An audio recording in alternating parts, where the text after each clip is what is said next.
வணக்கம். S news செய்திகள் வாசிப்பது சேவர்த்தினி.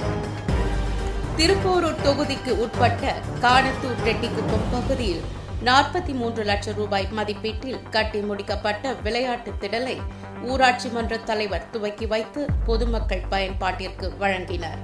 செங்கல்பட்டு மாவட்டம் திருப்போரூர் தொகுதிக்கு உட்பட்ட காணத்தூர் ரெட்டிக்குப்பம் பகுதியில் உள்ள பிலால் நகர் மற்றும் நாகூர் மீரான் நகர் இஸ்லாமிய இளைஞர் மற்றும் மாணவர்களின் கோரிக்கையை ஏற்று அப்பகுதியில் வசிக்கும் சமூக ஆர்வலரும் விக்ரம் அறக்கட்டளையின் நிறுவனமான நிர்மலா பூபாலன் ரூபாய் 43 லட்சம் தனது சொந்த செலவில் விளையாட்டு மைதானம் அமைத்து கொடுத்து அதன் திறப்பு விழா இன்று விமர்சையாக நடைபெற்றது.